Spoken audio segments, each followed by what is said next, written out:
अभी जो क्लास में आना वो लग गया है, जो स्वर्ग के गेट खोलेंगे वही उसमें प्रवेश करेंगे हैं, जो स्वर्ग के गेट खोलेंगे वही उसमें प्रवेश करेंगे, ऐसा बोला है। स्वर्ग के गेट जब खुलेंगे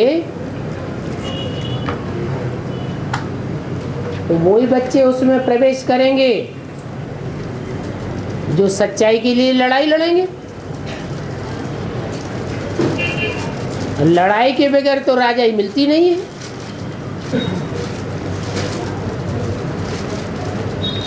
अब वो चाहे प्रजा वर्ग के हों चाहे राजघराने के हों।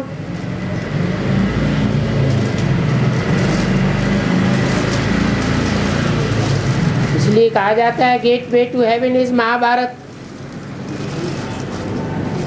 महाभारत युद्ध ही स्वर्ग के गेट खोलेगा।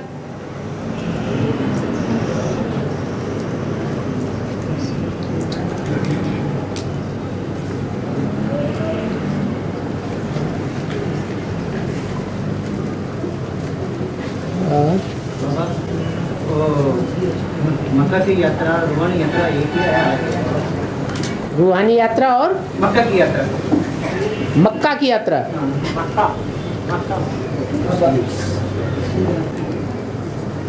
मुसलमान लोग करते हैं मक्का की यात्रा, मदीना की यात्रा। उनको तो रूह का पता ही नहीं है, तो उनकी यात्रा को रूहानी यात्रा कैसे कहेंगे?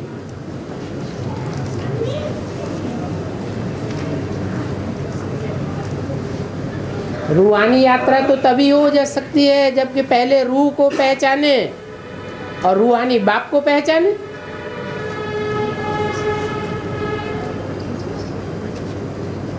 रूह को पहचानने वाले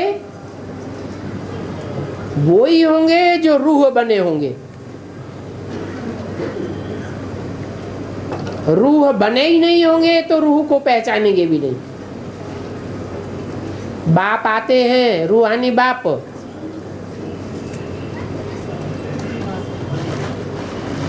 तो कितनों को रूहानी स्टेज में टिकने के लिए पढ़ाई पढ़ाते हैं। सब पढ़ते हैं क्या? पढ़ते तो बहुत हैं, लेकिन रूहानी स्टेज में टिकने वाले कितने निकलते हैं? हैं? सिर्फ 4.5 लाख निकलते हैं। बाकी जो जन्म लेने वाले हैं वो भी देहभान में आ जाते हैं। शरीर छोड़ना पड़ता है, सूक्ष्म शरीर के बंधन में आना पड़ता है।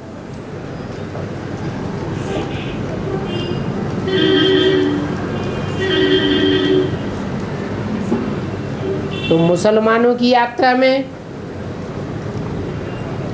और भारतवासियों की यात्रा में फर्क तो जरूर है।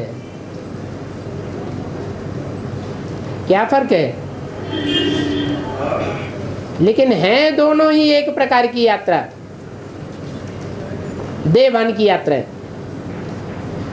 असली यात्रा तो बाप सिखाते हैं, उनकी है जिस्मानी यात्राएं।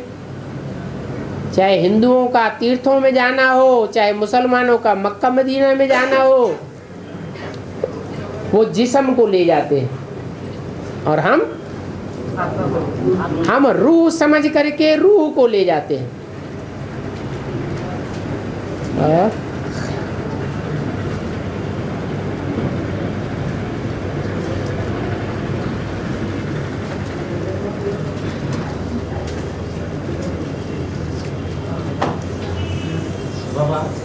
थिएटर का कोड 666 नंबर है।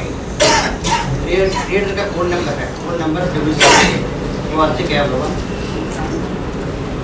666 थिएटर नंबर कोड।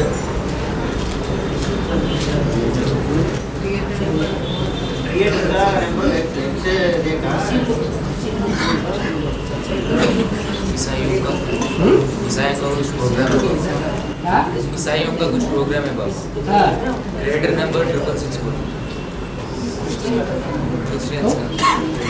क्या है के बारे में पूछ रहे? अरे दुनियावी बातों के बारे में क्यों पूछ रहे? दुनिया में ढेर सारी बातें होती हैं। हाँ,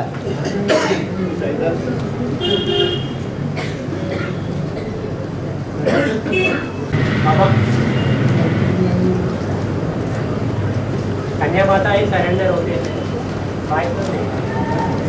भाई अपन को सरेंडर समझें और सरेंडर होकर के चलें, क्योंकि कन्याओं माताओं को शरण लेने की दरकार है आज की दुनिया में। उनका तन कोमल होता है, पुरुषों को शरण लेने की कोई दरकार नहीं है। इसलिए पुरुष चाहे तो सेवा में अपने को अर्पण कर सकते हैं, मना नहीं है। बाकी पुरुष ये चाहें कि हम सरेंडर होकर के रहेंगे, तो बहनों माताओं की परवरिश कैसे होगी? मुरली में तो बोला है कन्याओं माताओं को पेट के लिए माथा नहीं मारना है, पुरुषों को माथा मारना है। बाहर की दुनिया के संसर्ग संपर्क में रह करके पुरुषों का कुछ भी नहीं बिगड़ेगा, माताओं कन्याओं का तो बिगड़ता है। इसलिए उनको शेल्टर मिलता है, भाइयों को शेल्टर लेने की दरकार नहीं है। भाई लोग अगर ये चाहें कि हम शेल्टर में रहेंगे तो फिर वो राजा क्या बनेंगे? जो अपनी जिम्मेवारी अपने आप नहीं उठा सकते हैं, तो राजा बनने वाली बात तो खत्म हो जाती है। बाबा कन्या माताओं को तो भी राजा बनना है, तो भले इससे कन्या माताओं के लिए बोला है नारी से क्या बनना है? नारी से नारायण बनना है, ये नहीं बोला। क्या बोला है? नारी से लक्ष्मी बनना है। लक्ष्मी फिर भी किसके अधीन होती है? नारायण के अधीन होती है। बाबा ये तो संगम की बात है। संगम की ही बात है, संगम में ही पुरुषार्थ कर रहे हैं।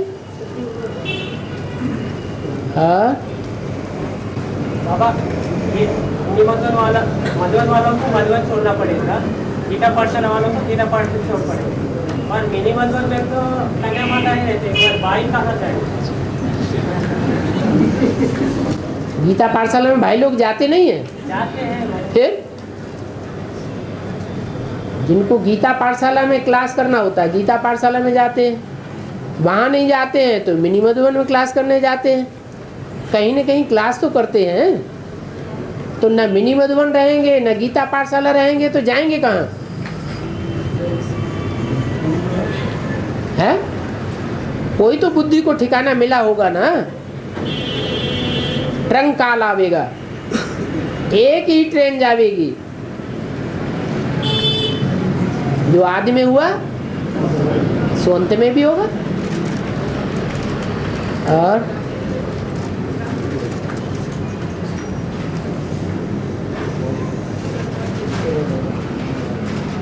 परिवार में एक ध्यान में निकल के आया, वो पूरा परिवार आज नहीं तो कल जरूर ध्यान में आ जाएगा।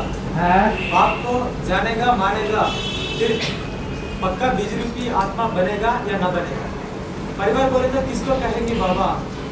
खून की रिश्तेदार या अपना लौकिक दुनिया में कुछ काम करने की जगह पे अपन से गहराई से कोई है, अपन से बहुत मिलजुल के रहता है, अपन को मानते हैं जानता है, अपन को बहुत रिश्तेदार बोल के समझते हैं, आत्मिक परिवार जैसे समझते हैं, वो भी परिवार बनेगा या न बनेगा? सिर्फ खून की रिश्तेदारी परिवार कहेंगी या उनको भी परिवार कहेंगी? परिवार कहा जाता है खून के कनेक्शन को। एक परिवार में 8 भाई हैं, चाचा हैं, माँ बाप हैं, तो वो सब परिवार है।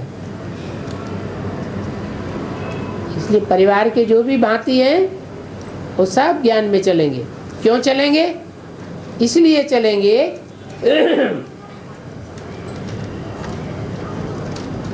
कि एडवांस ज्ञान जो भी हम सुनते हैं परिवार के लोग भी सुनते हैं, भले स्वीकार नहीं करते।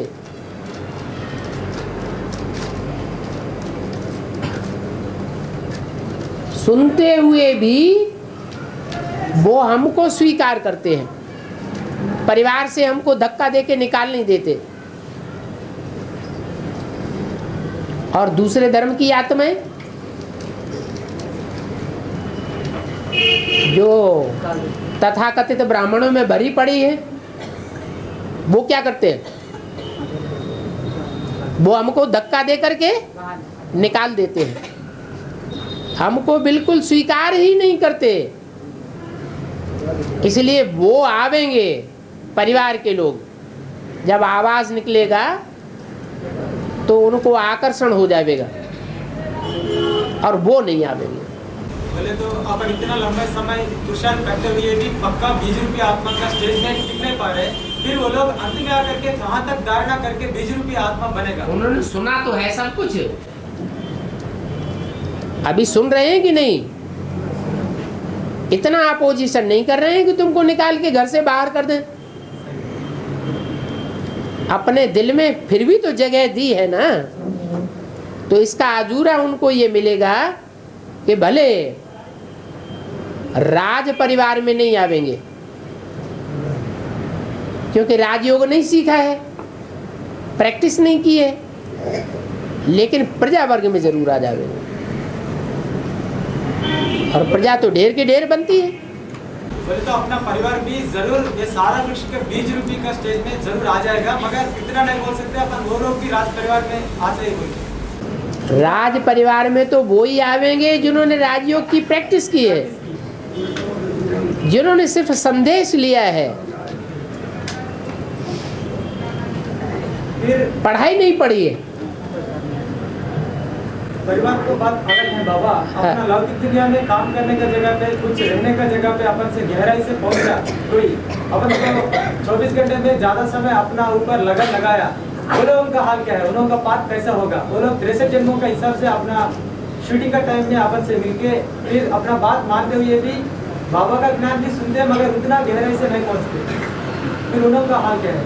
वो लोग भी जरूर अपना साथ भी रहते हुए भी वो लोग भी ज्ञान स्वीकार करके अपना बात मान रहे हैं, अपना को जान रहे हैं, अपना बाबा को भी स्वीकार करें, मगर ज्ञान में नहीं आ रहे बोले तो वो लोग भी जरूर आ जाएगा या ना आ जाएगा? जितना पुरुषार्थ करेंगे उतना प्राप्ति करेंगे। उन्होंने सिर्फ सुना लेकिन अपोजिशन करते रहे, तो फिर उच्च पद कैसे पा जाएंगे? हाँ, अंत में जब आवाज निकलेगी तो उनका नाक नीचे झुक जाएगा कि ये तो सच्चे निकले। इसलिए हो सकता है कि उनमें से भी बहुत आ जावे।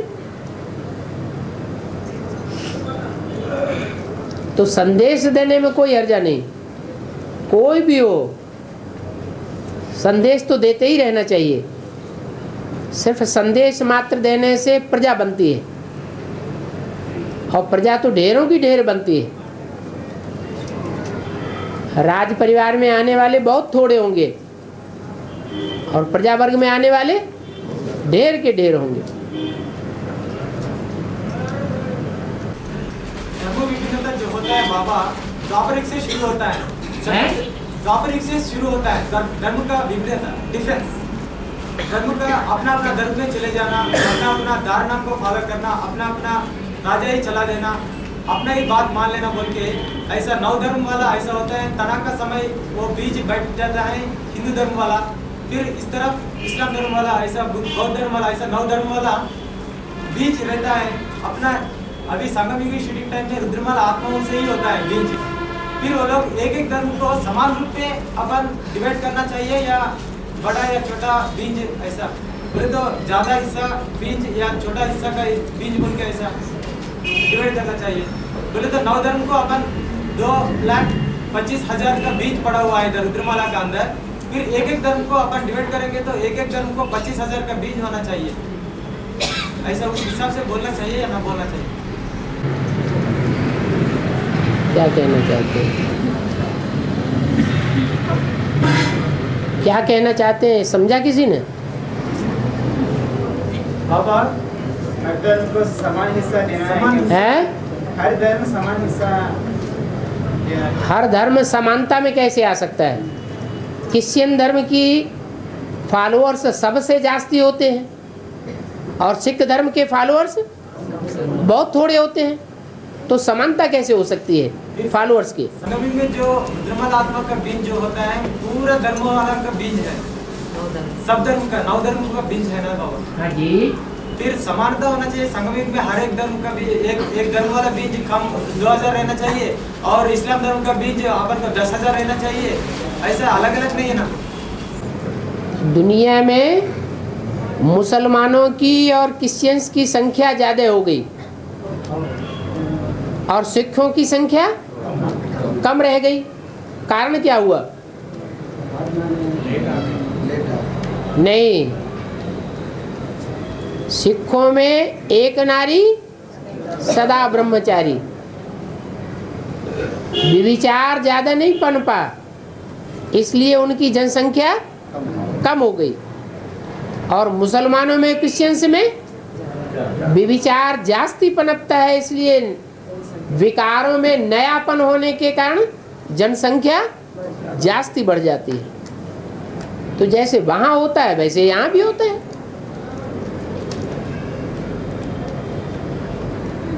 फिक्स नहीं किया जा सकता।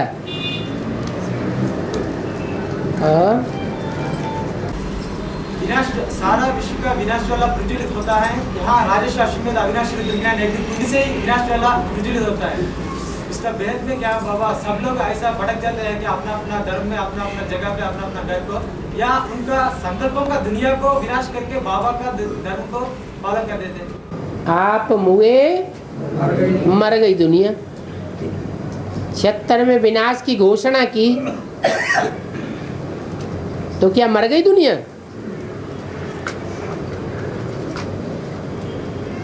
ये तो अंदर से समझने की बात है कि हमने जिस दुनिया को समझ लिया कि ये ईश्वरीय रास्ते पर चलने वाली नहीं है, उनसे हमारा कनेक्शन कट हो गया। बुद्धि का योग नष्ट हो गया, हमें कुछ लेना देना नहीं।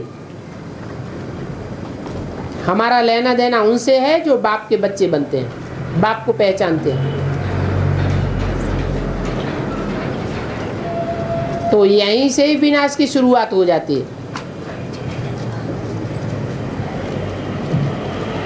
दुनिया का हर काम संकल्पों से शुरू होता है, स्थापना भी संकल्पों से होती है और तो विनाश भी संकल्पों से ही होता है।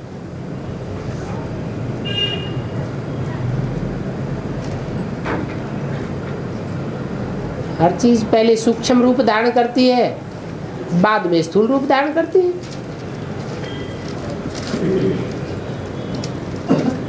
माता गुरु बनने के बिना कोई सुधरने वाला नहीं है, बोले बाबा। फिर वो शंकर जी भी एक पुरुष हैं, उसका बुद्धि को परिवर्तन करने के लिए सबसे बड़ा माता कौन है? उसको सिखाने के लिए, सुधारने के लिए, परिवर्तन कराने के लिए लक्ष्मी कौन बनती है? छोटी माता है ना, भारत माता। तो जो भारत माता लक्ष्मी बनती है, सच्ची गीता बनती है, तो गुरु भी बनती है। अच्छे से अच्छा, ऊंचे से ऊंचा गुरु होगा तो प्राप्ति अच्छी कराएगा या नीची प्राप्ति कराएगा? अच्छी प्राप्ति कराएगा। अगर मंदिरों में चित्र में दिखाया है शंकर जी को महाकाली आकर के बुद्धि का पेट को दबा दिया। महाकाली बुद्धि के पेट को नहीं दबा दिया, छाती के ऊपर पांव रख दिया, माने बेइज्जती कर दी, पेट को नहीं दबाया। बोले तो उस समय परिवर्तन नहीं हुआ महाकाली का वजह से है? महाकाली से कुछ परिवर्तन नहीं हुआ, सिर्फ लक्ष्मी से ही परिवर्तन हुआ। परिवर्तन शक्ति ही परिवर्तन करेगी ना। एडवांस पार्टी में 3 प्रकार की ग्रुप हैं, एक प्लानिंग पार्टी, एक इंस्पिरेटिंग पार्टी और एक प्रैक्टिकल पार्टी। तो प्रैक्टिकल पार्टी ही परिवर्तन करेगी और प्रैक्टिकल होता ही है प्योरिटी से। जितनी प्योरिटी होगी प्रैक्टिकल ऑटोमेटिक होगा, क्योंकि प्योरिटी से यूनिटी ऑटोमेटिकली बन जाती है। इसलिए बोला शहद की मक्खियों की एक रानी निकलती है और पीछे पीछे सारा ही झुंड चला जाता है।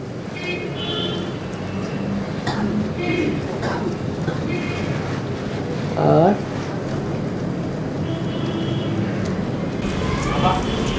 एक जीपीडी में बोला है भाई मनुष्य राम राज्य स्थापन नहीं कर सकता, सत्य त्रेता को ही राम राज्य कहेंगे, सत्यनारायण की राज्य कहेंगे।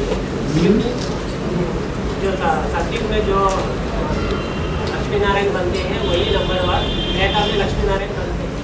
कभी बाबा विष्णु की दुनिया वाले वहाँ प्रजा ही बनते हैं, विष्णु की दुनिया वाले त्रेता में प्रजा ही बनती है। जो बीजरूप वाली दुनिया है वो प्रजा किसकी है? सेकंड, थर्ड, फोर्थ की प्रजा है या फर्स्ट क्लास जो डायनेस्टी है उसकी प्रजा है? जो फर्स्ट क्लास डायनेस्टी है, सूर्यवंशियों की डायनेस्टी, उस डायनेस्टी की जो प्रजा बनने वाले होंगे वो औरों की प्रजा बनना स्वीकार करेंगे? जो शेरों के कुल के हों, शेरों के कुल का एक छोटा सा बच्चा हो वो गधेड़ों के कुल का राजा बनना पसंद करेगा? फिर बात खत्म हो जाती है। पहले जन्म की जो प्रजा होती है उसकी भी विशेषता है, जो विशेषता और धर्म और डायनेस्टीज की प्रजा में नहीं है। वो सब ज्ञानी तू आत्माएं हैं। सूर्य के बच्चे सब सूर्य समान हैं, रोशनी फैलाने वाले हैं। इसलिए गायन है जब दुनिया में विनाश बरपा होगा तो 9 लाख सितारे दुनिया में रोशनी फैलाएंगे।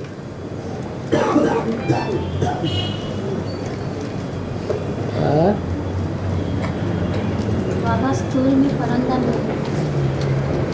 स्थूल में परमधाम माने शरीर भी रहे और परमधामी स्टेज भी बनी रहे। शरीर रहते रहते स्टेज कैसी हो मन बुद्धि की? निराकारी, निर्विकारी, निरहंकारी।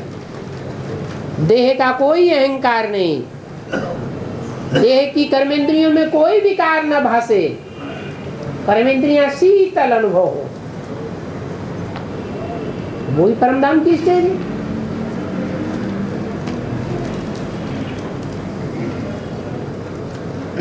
बाबा सात्विकता और अहिंसा का परिभाषा क्या है? सात्विकता और अहिंसा का परिभाषा? सात्विकता और अहिंसा तो एक ही बात है। क्योंकि बाबा सात्विकता होगी तभी अहिंसा होगी। तामसी तत्व जितना जास्ती होगा उतनी हिंसा जरूर होगी। और ये चूहे और मच्छरों को मारना है हिंसा होती है। और जो भी खाने एक है बड़ा पाप और एक है छोटा पाप, एक है बड़ा पुण्य और एक है छोटा पुण्य। जो मच्छर मक्खी हैं, कीटाणु हैं, उनमें, उन आत्माओं में ज्ञान को समझने की शक्ति है नहीं है, और मनुष्य में ज्ञान को समझने की शक्ति है। तो एक मनुष्य को बचा लिया, उसमें भी आत्मा है, और एक मच्छर को बचा लिया, दोनों का पुण्य बराबर बनेगा क्या? नहीं। इसलिए मनुष्य जाति को बचाने के लिए, क्योंकि वो परमात्मा बाप के जास्ती नजदीक है, मनुष्य आत्मा परमात्मा के ज्यादा नजदीक है या कीट पशु पक्षी पतंगे और कीड़े मकोड़े जास्ती नजदीक है? मनुष्य जास्ती नजदीक है। तो मनुष्यों को बचाने के लिए अगर कीट पशु पक्षी पतंगों को मारना भी पड़े तो भी पुण्य ज्यादा बनेगा या पाप ज्यादा बनेगा? पुण्य बनेगा। और सात्विकता की भावना की बात है ना बाबा? है भावना की बात है ना? भावना क्या? ये भी तो भावना है कि भगवान के जो जास्ती नजदीक हैं, जो भगवान को जास्ती पहचान सकते हैं, वो ज्यादा कल्याण करेंगे, या जो बहुत दूर हैं बुद्धि योग से, वो जास्ती संसार का कल्याण करेंगे। ज्यादा वैल्यूबल कौन है? जो जास्ती वैल्यूबल है उसकी पहले रक्षा करनी पड़े। और बाबा ये शुरू में बोल रही है पुराना दुनिया खत्म होने के बाद शरीर का छोड़ना बोल रही है। पुराना दुनिया खत्म होने के बाद शरीर का छोड़ना बोल रही है सीढ़ी में। दूसरे शरीर में पुरानी दुनिया खत्म होने के बाद शरीर छोड़ने का बोल रही है। शरीर का छोड़ना बोल रही है। हाँ, तो सत्ययुग के शरीर में जाने का जाता है जाने क्या पूछ रहे हैं? शरीर में जाएंगे, शरीर में शरीर के साथ शरीर के साथ कैसे जाएंगे? अगर शरीर छोड़ देंगे तो शरीर के साथ सतयुग में जाएंगे क्या? शरीर सतयुग में ऐसे नहीं जाएंगे जैसे हम समझते हैं, लेकिन जब सारी दुनिया में गर्मी बढ़ने से, एटॉमिक एनर्जी का विस्फोट होने से मूसलाधार बरसात होगी कई दिनों तक, तो बर्फीला वातावरण तो बन जाएगा। उस बर्फीले वातावरण में जो व्यक्ति याद की यात्रा में गहरे होकर के शरीर छोड़ेंगे, शरीर अलग हो जाएगा और आत्मा अलग हो जाएगी, उनके शरीर सुरक्षित रह जाएंगे। बाकी नंबर बार परमधाम से आत्माएं आती जाएंगी और उन शरीरों में प्रवेश करती जाएंगी। नेचुरल वो बर्फ ऑटोमेटिक हटेगी और उन शरीरों में आत्माएं प्रवेश करेंगी।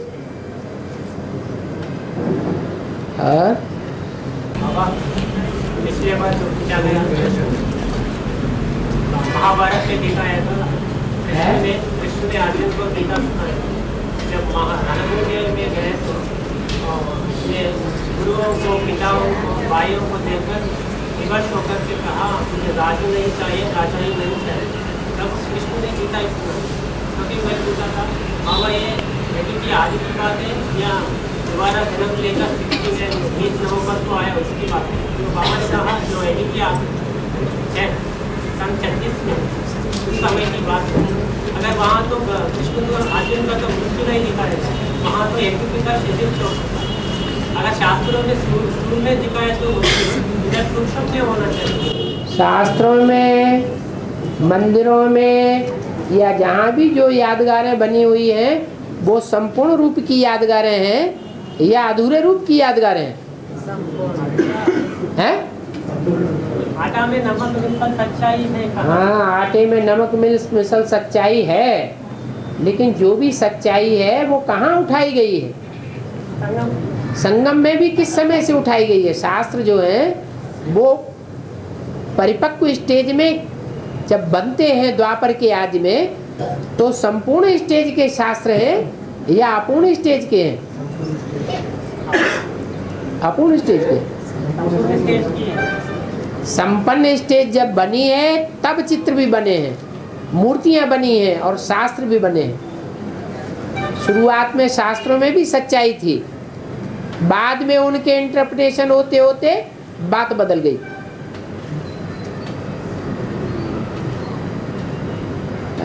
बाबा तेजी वाली पावरफुल थी या Murali powerful? Old is gold. बाबा तो फिर ऐसा नहीं कहना चाहिए था ज्ञान इतना नहीं था। हाँ, ज्ञान नहीं था उस समय। ज्ञान क्या क्लियर था? आत्मा और परमात्मा का जो मूल परिचय है, बेसिक परिचय है, वो उस समय था क्या? लिंग को याद करते थे, लाल लाइट के गोले को याद करते थे, तो ज्ञान तो अधूरा ही था ना। और ये नहीं कहना चाहिए कि आज में इतना ज्ञान नहीं था। अरे ये तो मुरली में बोला है। मुरली की बात को हम ये कह सकते हैं कि नहीं, ऐसा नहीं कहना चाहिए। उसका प्रूफ भी अभी तक वही नहीं रहा है। इनकी वादी सही जो चीज़ नहीं मिली है तो इसका मतलब यही है कि ये हो सकता है कि वो चीज़ है ही नहीं है। हाँ, अभी नहीं मिली है, आगे चल के मिल जाएगी। कि बाबा वो सेवक राम की उनकी जो तहरीर हत्या की गई है, सेवक राम की जो बेटी पिता कहते हैं, राजा पिता कहते हैं, उनका मृत्यु सहज थी या हत्या की गई? दुनिया की ऐसी कोई बात नहीं है जो तेरे पर लागू न होती हो। अगर वो आत्मा ऐसी मृत्यु अनुभव न करे तो दुनिया की और दूसरी आत्माएं कैसे अनुभव कर लेंगी? उस बीज में सब कुछ समाया हुआ है। अच्छे से अच्छा भी समाया हुआ है और बुरे से बुरा भी समाया हुआ है।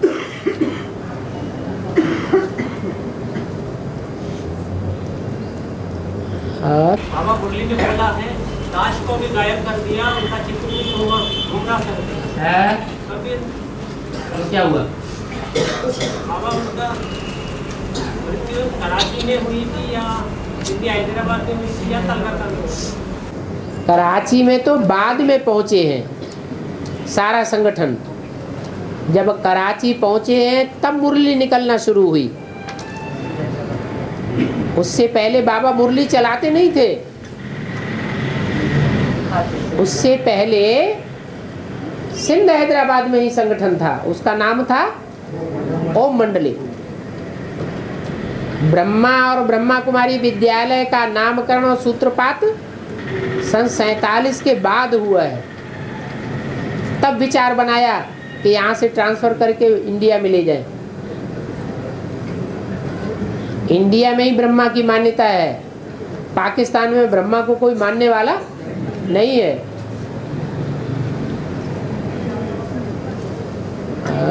बाबा मुरली में ऐसा पॉइंट आया, जो श्रेष्ठ आत्माएं होती है उसका कोई हत्या नहीं कर सकता है। जो श्रेष्ठ आत्माएं होती है उसका कोई हत्या नहीं कर सकता, ऐसा पॉइंट है। हत्या नहीं कर सकता? हत्या कोई नहीं कर सकता। हत्या नहीं। श्रेष्ठ आत्माएं कलयुग में होती हैं कि कलयुग में सब भ्रष्ट आत्माएं होती हैं? पतित दुनिया में एक भी पावन नहीं होता और पावन दुनिया में एक भी पतित नहीं होता। हाँ, ये कहेंगे कि हीरो पार्टधारी है। हीरो पार्टधारी का मतलब ये नहीं है कि हर जन्म में वो सतो प्रधान पार्टी बजाएगा। हाँ, जब षष्ठी तमो प्रधान बनती है तो तमो प्रधान में भी वो अति तमो प्रधान बन सकता है। जब षष्ठी रजो प्रधान बनती है तो रजो प्रधान वालों के बीच में वो सबसे जास्ती रजो प्रधान भी पार्ट बजाता है।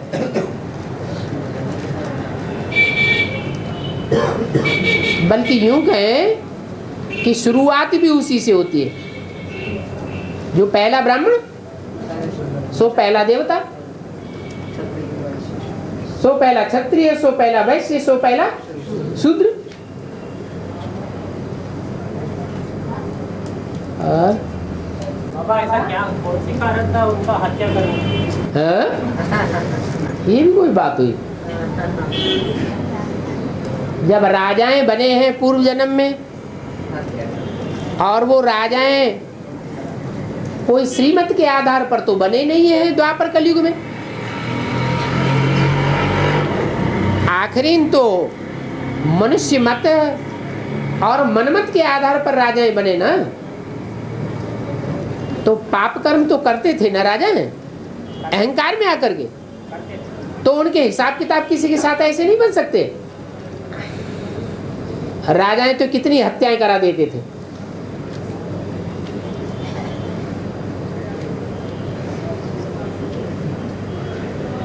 बाबा उस समय तो ब्रह्मा बाबा भी मौजूद था ना, उनको भी पता था।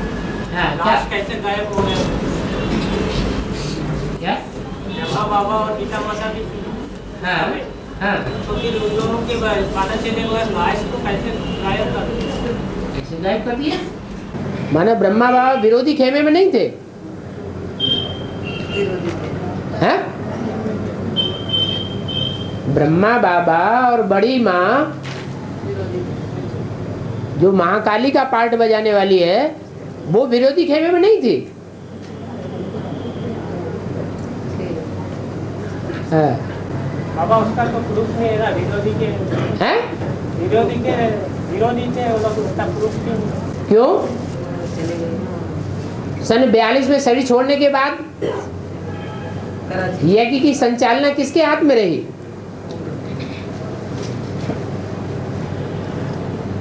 यज्ञ किसकी रहबरी में पलता रहा? और धर्म की जो भी आत्मा यज्ञ के अंदर बची, वो किसकी रहबरी में पली?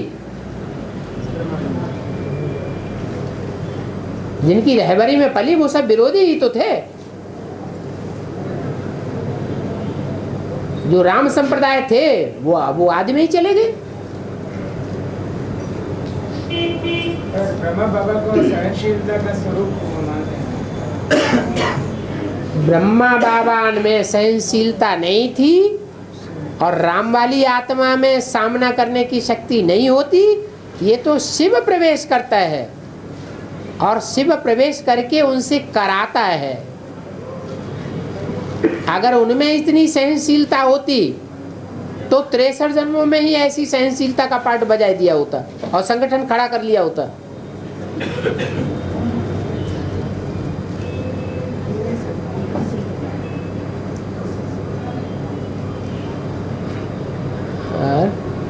बाबा रामायण में तो वाली पराक्रमशाली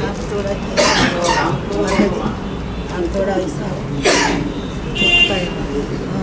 अभी राम को शक्तिहीन होती है ना, अंदर देखने के बाद शक्तिहीन होता है राम। तो राम का वाली संप्रदाय का हत्या कर दी गई है। रामचंद्र जी ने जो है बाली की हत्या कर दी थी। किसकी? हाँ, बाली की हत्या की थी। वो मार दिया मारे राम। उसका तो अंजाम ही था, जो 7 ताड़ के वृक्षों को एक बाण से ढाएगा वो ही बाली को मार पाएगा। वो राम को देखने के बाद राम शक्तिहीन होते हैं ना बाबा। हाँ, उसको ये वरदान मिला हुआ था कि जो उसका सामना करेगा तो उसकी आधी शक्ति क्षीण हो जाएगी।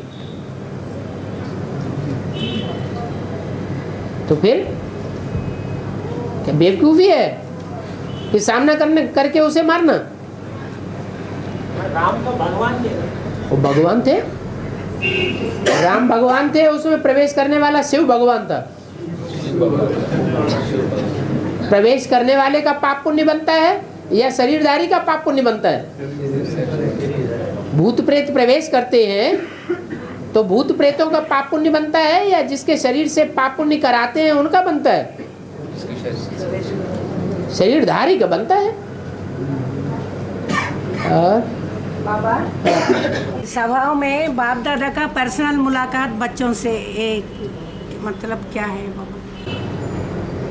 बाप पब्लिक में भी पर्सनल मुलाकात कर लेते हैं।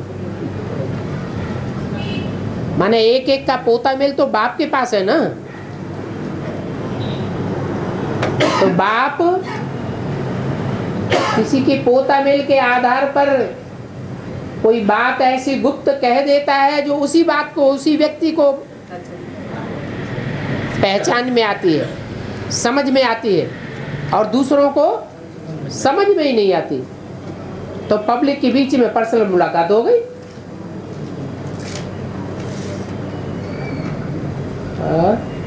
बाबा गांधी का गाडसे का मीनिंग क्या है? गांधी का गाडसे का हाँ। मीनिंग क्या है? मीनिंग क्या है? हाँ। गांधी का अर्थ क्या है, गाडसे का अर्थ क्या है? गंध सबसे निकलता है गांधी। क्या? चाहे इंदिरा गांधी हो,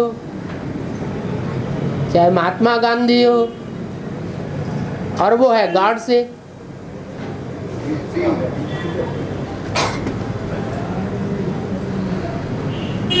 जो नाथूराम गाडसे था वो ज्यादा पावरफुल साबित हो गया। नहीं तो कमजोर आत्मा पावरफुल आत्मा की हत्या नहीं कर सकती।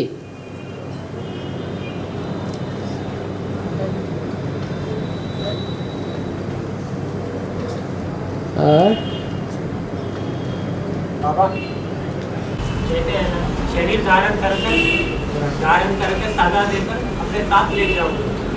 क्योंकि बाबा जो प्रवेश करती है वो सूक्ष्म शरीर से प्रवेश करके सादा देकर, क्या आत्मा ही उसमें प्रवेश करके सादा देती? जो आत्माएं प्रवेश करती हैं, जो औलिया लोग होते हैं, प्रवेश करने वाली आत्माओं को बांध लेते हैं, उनको शरीर से बाहर नहीं निकलने देते और फिर उनकी प्रताड़ना करते हैं। तो शरीर में रह करके उनको एहसास कराते हैं ना। ऐसे ही धर्मराज की सजाएं भी ऐसी भी हैं कि बल कोई को सूक्ष्म शरीर मिला हुआ है, जब चाहे बाहर आ जाए, जब चाहे प्रवेश करे। लेकिन जब सजाएं मिलेंगी तो उस आत्मा को भी महसूस होगा, शरीर के द्वारा ही सजाएं महसूसता आएगी। बाबा क्राइस्ट के विषय में बताया गया है, जो शरीर को दंड मिलता है से आत्मा को पवित्र, आत्मा को दंड नहीं मिलता। तो फिर वही बात यहाँ वो आत्मा तो सतु प्रधान थी। तो फिर वैसा ही इधर भी प्रवेश किया। जो सतु प्रधान आत्मा है उसको सजा नहीं मिलती। यहाँ तो तमो प्रधान आत्माओं की सजा की बात है। क्राइस्ट का तो पहला जन्म था और अभी जो आत्माएं सजा भोगी उनके तो अंतिम जन्म है, तामसी आत्माएं हैं। अब शरीर धारण कराकर दंड देकर अपने साथ ले जाओ, ये तो शिव बाबा ने बोली, धर्मराज ने तो नहीं बोला। तो ये बात के धर्मराज ज्ञान सुनाता है क्या? नहीं, ये बात तो शिव बाबा ने बोला। हाँ तो फिर धर्मराज ने तो नहीं बोला। हाँ, तो धर्मराज मेरे साथ है ना। धर्मराज भी साथ में जाता है और मैं भी जाता हूँ। पहले तो धर्मराज है कौन? नाम के राजा धर्मराज कौन है? ब्रह्मा बाबा। बाप तो प्यार का सागर है, वो तो कभी किसी को दंड वंड देता ही नहीं है। धर्मराज मेरे साथ है, वो हड्डी हड्डी तोड़ देंगे। तो जो धर्मराज साथ में है वो आत्मा ही अलग है और वो अकेली नहीं है। जैसे इतना बड़ा राज्य चलता है तो उसमें अकेला कोई जज नहीं होता है, और भी असिस्टेंट होते हैं नंबरवार। तो ऐसे ही वो ब्रह्मा की सोल जिस महाकाली में प्रवेश करके पार्ट बजाती है, तो वो भी महाकाल का साकार रूप है। और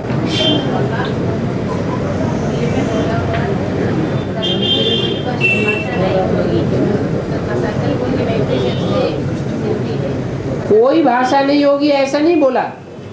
भाषा बहुत हल्की होती है, कम बोलते हैं। हिंदी से मिलती जुलती भाषा होगी, लेकिन इशारे की भाषा जास्ती होगी और बोलना बहुत कम होगा। वही भाषा के बिना इशारा कैसे मदद? जिसका दिल से दिल मिलता है वो दिल की बात इधर आती है और दूसरे को दिल में पता लग जाती है, वो कैसे होता है? तो वहां तो संस्कार ही मिले हुए होंगे सबके एक दूसरे से। कोई के संस्कार कोई से टकराएंगे ही नहीं, तो संकल्प भी कोई के दूसरे से टकराएंगे ही नहीं। और बाबा एक ही आदित्य ये धोबी घाट चालू है। हाँ बाबा जिन्होंने बाप को विरोध किया, एक ही आदित्य उनका सरगति क्यों नहीं हुई? है उनका धोबी घाट चालू था, है फिर उनका सरगति क्यों नहीं हुई? जो दूसरे धर्म की आत्माएं हैं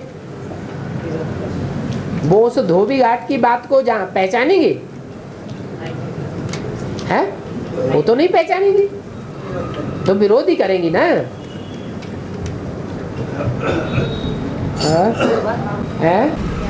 सतोप्रधान स्टेज में शरीर छोड़ने से सतयुग में जन्म लेंगे, सतो सामान्य स्टेज में शरीर छोड़ने से त्रेतायुग में जन्म लेंगे, रजोप्रधान स्टेज में शरीर छोड़ने से द्वापर युग में जन्म लेंगे, तमोप्रधान स्टेज में शरीर छोड़ने से कलयुग में जन्म लेंगे। ठीक है, इसका मतलब इसका मतलब ये है कि वाइब्रेशन बनाना करना अभी संगम युग में होगा। हर आत्मा भगवान का ज्ञान लेकर के जाएगी।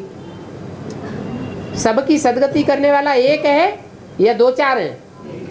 एक ही है, तो नंबरवार सब ज्ञान उठावेंगे, एक जैसा उठावेंगे, नंबरवार उठावेंगे। तो कोई तो उनमें ऐसा ज्ञान उठाने वाले हैं जो एकदम सतो प्रधान फर्स्ट क्लास ज्ञान उठावेंगे, पुरुषार्थ भी एकदम सतो प्रधान करेंगे। उस पुरुषार्थ का रिजल्ट ये होगा कि वो अपने वाइब्रेशन ही ऐसे बना लेंगे कि दुनिया में चाहे जितना भी दुख बर्पा होता रहे, विनाश बर्पा होता रहे, लेकिन उनकी सात्विक स्टेज बनी रही। उनके ऊपर प्रकृति का भी कोई प्रकोप नहीं होगा, बीमारियों को कोई प्रकोप नहीं होगा, और मानवीय आपदाओं का भी कोई प्रकोप नहीं होगा। उनके वाइब्रेशन ही ऐसे होंगे कि उनके पास दुख आवेगा ही नहीं, और आवेगा तो भासेगा नहीं, तो अंत मते सुगते हो जाएगी। ऐसे ही उनके मुकाबले वो आत्माएं हैं जो हाय हाय और दैया तोबा करके शरीर छोड़ेंगी, वाइब्रेशन बहुत गंदे होंगे। ऐसे ही टाइम पर आकर के उनको फिर जन्म मिलेगा।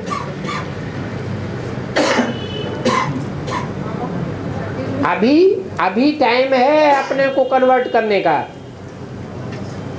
अपनी आत्मा को सात्विक, चाहे जैसा वातावरण हो, चाहे जैसे संगी साथी हो, दुख देने वाले हो, परेशान करने वाले हो, लेकिन अपनी आत्मा को जिसने अभी सात्विक बना लिया, वो ही राजयोग सीखने वाला सच्चा पुरुषार्थी है।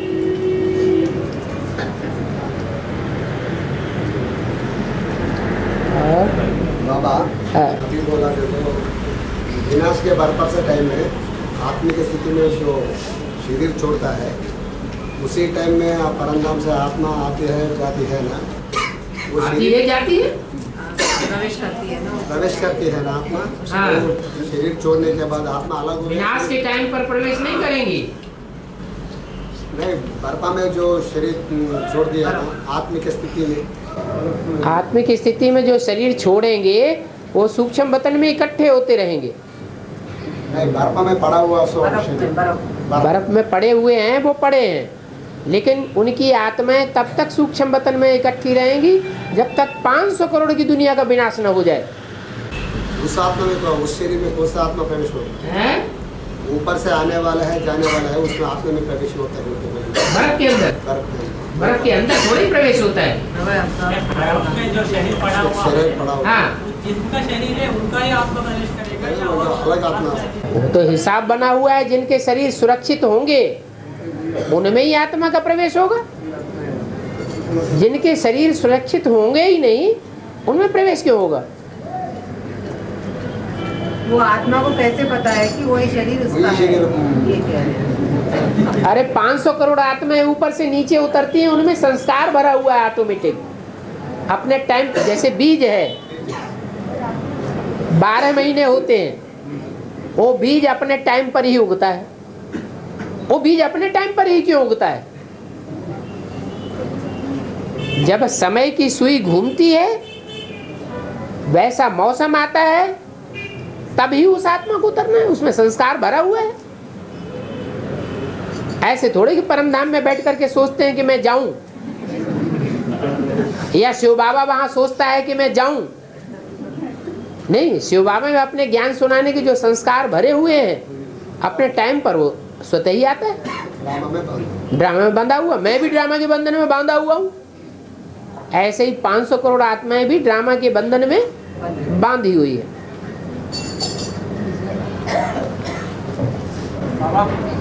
अभी कीड़े मकोड़े पशु पक्षियों की आत्माएं भी मिलती है और मनुष्यों का भी आत्माएं मिलती है, क्योंकि राम वाले व्यक्तित्व में पूरी हिंदी के रूप में प्रवेश है और ब्रह्मा भी हिंदी के रूप में प्रवेश है और राम वाली व्यक्तित्व का भी आत्मा हिंदी के रूप में है। जब राम वाली व्यक्ति को याद करती है तो फिर उनका हिंदी ऐसे पहचानती है वो अपने हिंदी को याद करे, मतलब अपने आत्मा को याद करे, आत्मा की हिंदी से बोले। उनको ये पता नहीं है राम वाली आत्मा को कि जब विष्णु रूप बनेंगे तो चारों आत्माओं के संस्कार मिलकर के एक हो जाएंगे। उनको नहीं मालूम है क्या? हाँ, तो इकट्ठी होकर के याद कर लो। सबसे ज्यादा नीचे वाले के चक्कर में आने वाला ब्रह्म है। भले उसको भी आप समान बनाना है कि नहीं? जब माँ और बाप, माँ जब जानती है कि बच्चे को कल्याण करना है तो माँ ये डरेगी कि बच्चे को हैजा हो गया, उसको गोद में नहीं लेना। डरेगी नहीं? अरे बाप को तो करना ही करना है, पहले बच्चे का कल्याण होगा तब।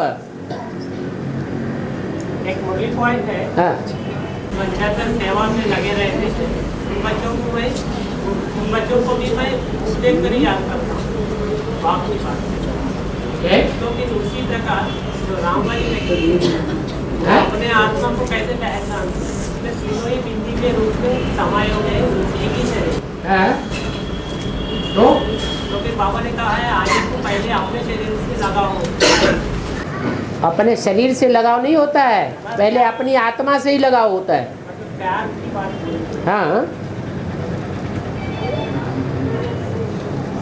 हाँ, तो फिर तीनों ही बिंदी के रूप में प्रवेश है एक ही शरीर। हाँ, लेकिन तीनों आत्माओं में संस्कार तो अलग अलग हैं। क्योंकि पिछले बार बोला गया है शिव प्रवेश है, भगवान है, ऐसा ये भी पता नहीं मैं कौन सा पद पाने वाला हूँ, मैं नारायण बनने वाला हूँ, ये भी पता नहीं। नारायण बनने वाली आत्मा को ये पता नहीं है मैं कौन सा पद पाने वाला हूँ। पिछले बार ऐसा बोला गया, ऐसे बोला जा सकता है। नारायण वाली आत्मा, उसको ये पता नहीं होगा कि मैं कौन सा पद पाने वाली हूँ। अगर खुद को ही पता नहीं होगा तो दूसरों को कैसे पता लगेगा? और दूसरों को पता नहीं लगेगा तो साकार में निराकार याद कैसे करेंगे? है?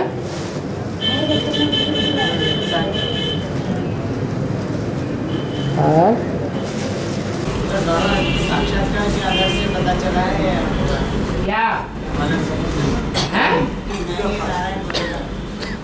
मैं ही नारायण बनूंगा? साक्षात्कार के आधार से साक्षात्कार के आधार से लक्ष्मी को पता चलेगा, सीता को पता चलेगा, द्रौपदी को पता चलेगा, पार्वती को पता चलेगा, या राम को साक्षात्कार के आधार पर पता चलेगा? राम वाली आत्मा ज्ञानी तू आत्मा है या भक्त आत्मा है? साक्षात्कार किसको होंगे? भक्तों को साक्षात्कार होंगे। और ज्ञानी आत्मा वो तो बुद्धिमान बाप के बुद्धिमान बच्चे हैं, बुद्धि के आधार पर पहचानेंगे। और बाबा दुनिया के साइंटिस्ट कह रहे हैं मंगल ग्रह पृथ्वी के नजदीक आई है। तो फिर बाबा ये ज्ञान के आधार से देखा जाए तो अगर मंगल ग्रह को आना ही है तो बाप के नजदीक आना चाहिए, क्योंकि कहते हैं एक बाप के सिवाय कोई भी संतति नहीं है। तो पृथ्वी तो माँ है, पृथ्वी तो माता है। क्या हुआ? तो माँ के नजदीक आने से मंगल ग्रह की संतति तो नहीं होगी। मंगल ग्रह जो है, मंगल जो है वो कौन से देवता का सूचक है? मंगल के दिन कौन से देवता की पूजा होती है? हनुमान की, पूछड़ी वाले की। तो पृथ्वी के नजदीक हनुमान जी आएंगे या कोई दूसरा आएगा? फिर सीता जी जब रावण की जेल में चली गई तो सबसे पहले उनके नजदीक कौन पहुंचा? मंगल ही पहुंचा। क्या बड़ी बात हो गई। हाँ।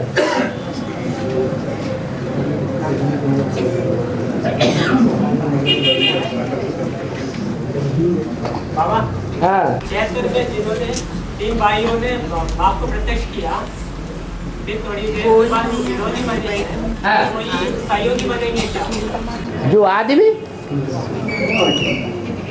नियम क्या है? जो आदि सो अंत। बीच में भले कुछ भी करते रहे, लेकिन उन्होंने टाइम पर बीज बोया। जैसे फसल बोई जाती है तो आगे आगे जो बीज बो देते हैं मौसम पर, उनको ज़्यादा अनाज मिल जाता है, ज़्यादा फल मिल जाता है। उसी तरीके से दिल्ली वालों ने शुरुआत में जिन्होंने बीज बोया, उनके लिए अव्यक्त वाणी में बोला है, अंत तक बाप दादा बांधे हुए हैं उनको सहयोग देने के लिए। अगर वो सहयोग लेना चाहें तो कितना भी बीच में विरोध करें।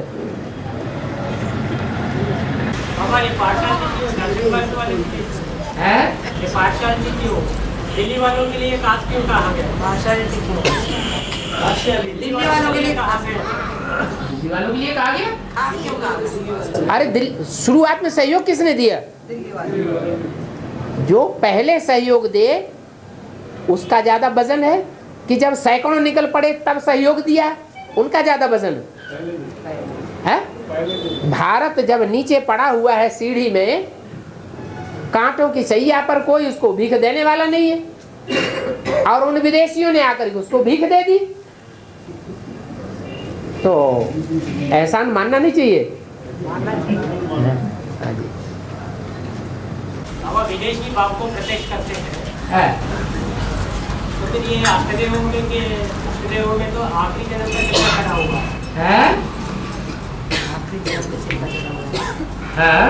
तो फिर 76 में जिन्होंने बाप को प्रत्यक्ष किया, उन्हीं की बात होगी। 76 में जिन्होंने बाप को प्रत्यक्ष किया, उन लोगों की बात होगी। वो लोग विदेशी प्रत्यक्ष करेंगे क्या? अष्टदेव करेंगे? विदेशी बाप को प्रत्यक्ष करेंगे का मतलब ये हुआ कि जो ठेठ विदेशी हैं बीज रूप आत्माओं में, वो प्रत्यक्ष करते हैं, कोई और प्रत्यक्ष नहीं करते हैं। ये अष्टदेव तो सूर्यवंशी हैं, भारतवासी हैं। वो लोग प्रत्यक्ष। हाँ, बाप को प्रत्यक्ष करते हैं, देवता ये नहीं है, देवता ये नहीं है, तो ठीक है। तो फिर अष्टदेव देवता ये हुई। ये तो देवता है, इसलिए उनके लिए थोड़े ही कहा गया है। और संबंधी स्वर्गति कहते हैं ना, हाँ, एक कोई भी अंत में शरीर छोड़ते वक्त बाप को याद करे तो उनका पुनर्जन्म कैसा मिलता है? पुनर्जन्म कौन सा मिलता है? अच्छा ही मिलेगा। जैसी जैसी स्टेज की बाप की याद होगी वैसा ही जन्म मिलेगा। माँ में कम याद होगी तो अच्छा ही जन्म मिलेगा ना। विचारी याद होगी, कोई और की थोड़ी थोड़ी याद आ गई तो फिर नीची स्टेज हो जाएगी। और अंत समय में तो वो ही याद आता है जो सारे जीवन में याद किया जाता है। पुरुषार्थ का सारा जीवन टोटल मिला के जो याद किया है वो ही अंत समय में वो याद आ जाएगा। अगर बाप को याद करके शरीर छोड़े तो पुनर्जन्म कैसा मिलता है? जो बाप को याद करके शरीर छोड़ेगा उसने जरूर अपने पुरुषार्थी जीवन में लंबे समय तक याद किया होगा, तभी बाप की याद आवेगी, नहीं तो नहीं आवेगी। हाँ, उनसे जन्म मिलता है, कैसा अच्छा जन्म है? कैसा अच्छा जन्म मिलता है? पुनर्जन्म। हाँ, पुनर्जन्म मिलता है ना। हाँ। वो ज्ञान में ही तो आएगा कि वो हाँ, अच्छा जन्म ज्ञान में आपको जरूर थोड़े ही। नारायण वाली आत्मा सत्युग में जन्म देगी राधा कृष्ण को, वो कैसे आएगी? वो कोई देदारी को याद करके आ जाएगी क्या? फिर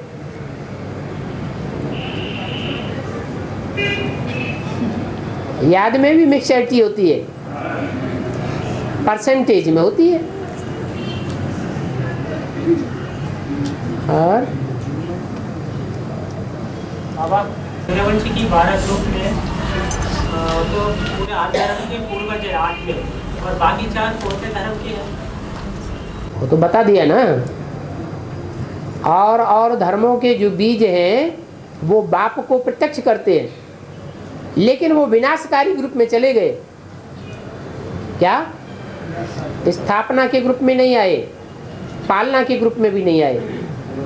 इसलिए उनको त्रेता के अंत की 3 गद्दियों की प्राप्ति हो जाती है। विनाश में भी सहयोगी तो बने, बिना विनाश के तो स्थापना भी प्रत्यक्ष नहीं होगी, इसलिए उनको भी उजूरा मिलता है।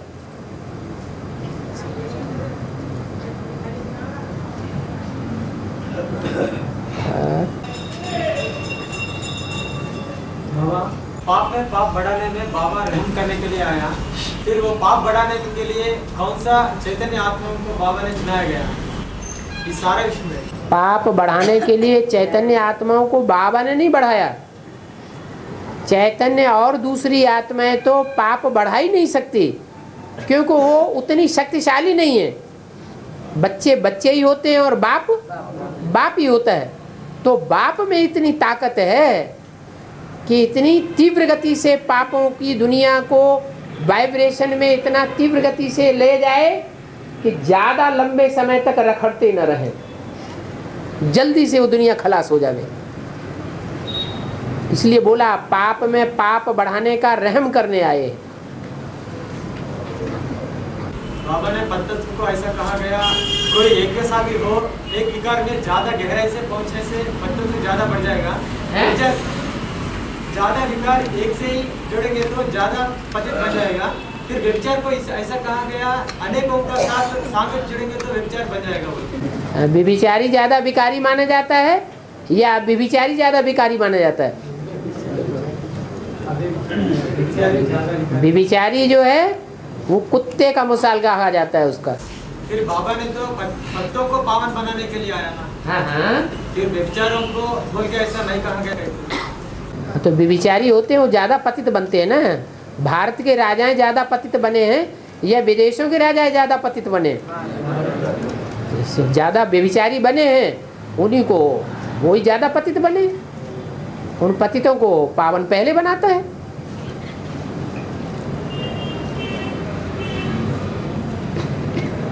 और जब तक माया सरेंडर न हो तब तक बच्चे सरेंडर नहीं होती। फिर बाबा ने तो लास्ट में फाइनल परीक्षा ऐसा रखा गया है, नष्टो मोह स्मृति लब्ध। फिर वो मोही माया कौन है चैतन्य में, वो कब सरेंडर होती?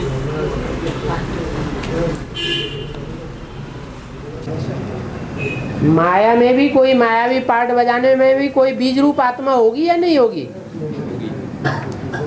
तो बीज रूप आत्मा होगी, वो पहले सरेंडर होगी।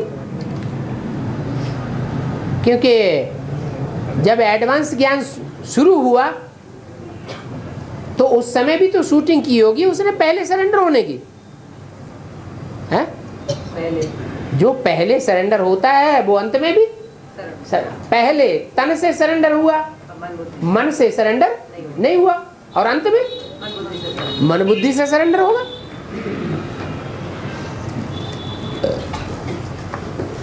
बाबा रचयिता बन करके 4 प्रकार की रचना रची गई है। पहला रचना और पावरफुल रचना और श्रेष्ठ रचना और सूर्यवंशी का माँ का रचना। उसमें से ज्यादा मददगार कौन सा रचना को कहा जाता है? मददगार तो ज्यादा पावरफुल होंगे, वही ज्यादा मददगार बनेंगे। फिर कहाँ से बाबा पावरफुल जगदम्बा तो अभी तो मदद उतना नहीं दे रहे, शेडिंग करते हैं। वो विनाश में मददगार नहीं बनती है। ठीक है, बहुत बढ़िया। शंकर का मुख्य काम कौन सा है? शंकर का काम ही है मुख्य। तो उस कार्य में जो सबसे जास्ती मददगार बने तो उनका काम सहज हो गया ना।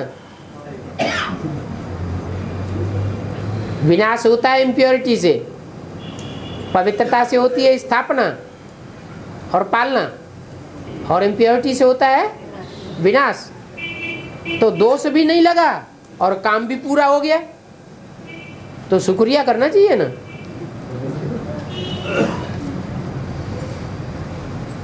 108 को माला में जगदम्बा आई देखिए। माना वो चंद्रवंशी की मुखिया नहीं है,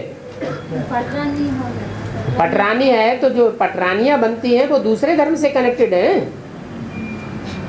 जो दूसरे धर्मों से कनेक्टेड हैं उनमें से 12-12 ग्रुप नहीं बनेंगे। माना जो चंद्रवंशी मुखिया है, मुख्य मणका है, वो माला में नहीं आएगा है। इस्लामी बौद्ध क्रिश्चियन आ जाएंगे और वो नहीं आएगा। हाँ शंकर जी को ऐसा कहा गया है नास्तिकों का हेड है। फिर नास्तिक बोले तो ऐसा कहना चाहिए किसी का ऊपर आस्था ना हो। है? खुद का ऊपर क्या है? खुद का ऊपर कैसा रहता है, उसका आस्था रहता है या न रहता है? खुद के ऊपर आस्था, ये कोई आस्था होती है? खुद को शिवो हम, ये कोई आस्था हुई क्या?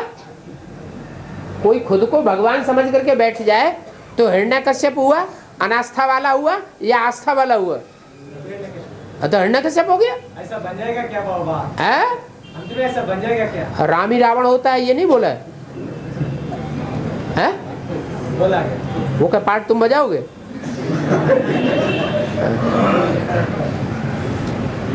और